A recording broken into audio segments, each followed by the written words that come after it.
ನಿಮಗೆ ಯಾವ್ದಾರ ಹೋಟೆಲ್ಗೆ ಹೋದಾಗ ವೇಟರ್ ಈ ತರ ಮಾತಾಡಿದ್ರೆ ನಿಮ್ಗೆ ಓಕೆ ಆಗಿರೋದು ಸರ್ ತಿನ್ನಕ್ ಬಂದ್ರಿ ಅಂತ ಹೇಳಿದ್ರು. ಅವ್ನು ಪರ್ಫಾರ್ಮ್ ಮಾಡಕ್ ಹೋಗ್ತಿದ್ದಾನೆ, ಅದರಿಂದ ಬೇರೆಯವ್ರ ಮನ್ಸಿಗಾಗ್ಲಿ ಅದು ನೋವಾಗ್ತಿದೆ. ಸಾರಿ ಹೇಳ್ತಾನೆ, 5 ನಿಮಿಷ ತಿರಾ ಮಾಡ್ತಾನೆ. ಇಲ್ಲಿ ಬಿಗ್ ಬಾಸ್ ಕನ್ನಡ ಸೀಸನ್ 12ರ ಈ ವಾರದಲ್ಲಿ ಅತಿಥಿಗಳಿಂದ ವಿಭಿನ್ನವಾಗಿ ಮೂಡಿ ಬಂದಿದೆ. ಇಡೀ ವಾರ ಮನೆ ಮಂದಿಯೆಲ್ಲ ಸಾಕಷ್ಟು ಏರಿಳಿತಗಳನ್ನ ಕಂಡಿದ್ದಾರೆ. ಅತಿಥಿಗಳೊಂದಿಗೆ ಗಿಲ್ಲಿ ನಟ ವರ್ತನೆಗೆ ಸುದೀಪ್ ಕ್ಲಾಸ್ ತೆಗೆದುಕೊಳ್ತಾರಾ ಅನ್ನೋ ಚರ್ಚೆ ಕೂಡ ಶುರುವಾಗಿದೆ. ಹೌದು, ಬಿಗ್ ಬಾಸ್ ಕನ್ನಡ ಸೀಸನ್ 12ರ 9 ವಾರಗಳನ್ನ ಯಶಸ್ವಿಯಾಗಿ ಪೂರೈಸಿದೆ. ಅದರಲ್ಲೂ ಈ ವಾರ ಬಿಗ್ ಬಾಸ್ ಮನೆಗೆ ಮಾಜಿ ಸ್ಪರ್ಧಿಗಳು ಅತಿಥಿಗಳಾಗಿ ಬಂದ ಮೇಲೆ ಅಂತೂ ಮತ್ತಷ್ಟು ರಣರೋಚಕವಾಗಿದೆ.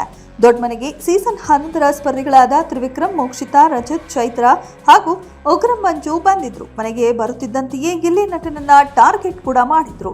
ಗಿಲ್ಲಿಯನ್ನ ಅಮಾನವೀಯವಾಗಿ ಕಾಡಿದರು. ಅತಿಥಿಗಳ ಮೊಂಡಾಟಕ್ಕೆ ಗಿಲ್ಲಿ ಜಗ್ಗಲಿಲ್ಲ.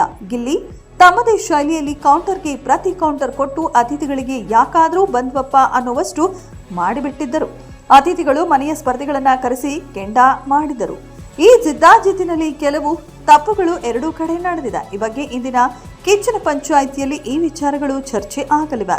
ಕಲರ್ಸ್ ಕನ್ನಡ ಬಿಟ್ಟಿರೋ ಪ್ರೋಮೋದಲ್ಲಿ ಸುದೀಪ್ ಖಡಕ್ ಎಂಟ್ರಿ ಕೊಟ್ಟಿದ್ದು, ಅತಿಥಿಗಳು ಅತಿರೇಕ ವರ್ತನೆ ಮಾಡಿದ್ರಾ ಇಲ್ಲ ವೆಯ್ಟರ್ ಆಗಿ ಗಿಲ್ಲಿ ಎಡವಿದ್ರಾ ಅಂತ ಇಂದಿನ ಸಂಚಿಕೆ ಆರಂಭಿಸಿದ್ದು, ಪ್ರೇಕ್ಷಕರಲ್ಲಿ ಗಿಲ್ಲಿ ಸುದೀಪ್ ಕ್ಲಾಸ್ ತೆಗೆದುಕೊಳ್ತಾ ಚರ್ಚೆ ಶುರುವಾಗಿದೆ. ಈ ವಾರದಲ್ಲಿ ಸಾಕಷ್ಟು ಏರಿಳಿತಗಳು ಇದ್ದವು. ನಿಮಗೆ ಯಾವ್ದಾರ ಹೋಟೆಲ್ಗೆ ಹೋದಾಗ ವೇಟರ್ ಈ ತರ ಮಾತಾಡಿದ್ರೆ ನಿಮ್ಗೆ ಓಕೆ ಆಗಿರೋದು ಸರ್ ತಿನ್ನಕ್ ಬಂದ್ರಿ ಅಂತ ಹೇಳಿದ್ರು. ಅವ್ನು ಪರ್ಫಾರ್ಮ್ ಮಾಡಕ್ ಹೋಗ್ತಿದ್ದಾನೆ, ಅದರಿಂದ ಬೇರೆಯವ್ರ ಮನ್ಸಿಗಾಗ್ಲಿ ಅದು ನೋವಾಗ್ತಿದೆ. ಸಾರಿ ಹೇಳ್ತಾನೆ, 5 ನಿಮಿಷ ತಿರಾ ಮಾಡ್ತಾನೆ. ಇಲ್ಲಿ ಮನೆಗೆ ಅತಿಥಿಗಳಾಗಿ ಬಂದ ಮಂಜು, ರಜತ್ ಅತಿಯಾಗಿ ನಡೆದುಕೊಂಡ್ರು ಎಂದು ಕೆಲವರು ಅಭಿಪ್ರಾಯಪಟ್ಟಿದ್ದಾರೆ.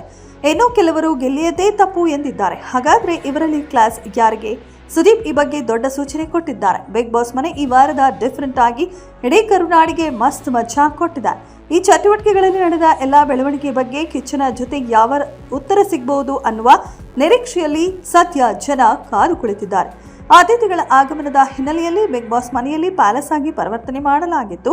ಆ ವೇಳೆ ಮನೆ ಮಂದಿಗೆ ಇನ್ನಿಲ್ಲದ ಕಾಟ ಕೊಟ್ಟಿದ್ದಾರೆ. ಸ್ಪರ್ಧಿಗಳನ್ನ ತಮಗೆ ಹೇಗೆ ಬೇಕು ಹಾಗೆ ನಡೆಸಿಕೊಂಡಿದ್ದಾರೆ. ಅತಿಥಿಗಳು ಹೇಳಿದಕ್ಕೆಲ್ಲ ಸತ್ಕಾರದ ಮೂಲಕ ಕೋಲೆ ಬಸುವ ರೀತಿಯಲ್ಲಿ ತಲೆ ಅಲ್ಲಾಡಿಸಿ ತಮ್ಮತನವನ್ನ ಬಿಟ್ಟುಕೊಟ್ಟಿದ್ದಾರೆ. ಅದಕ್ಕೆ ಕಿಚ್ಚನ ಕ್ಲಾಸ್ ಏನಾಗಿರಲಿದೆ ಅನ್ನೋದು ಮತ್ತಷ್ಟು ಕುತೂಹಲ ಮೂಡಿಸಿದೆ.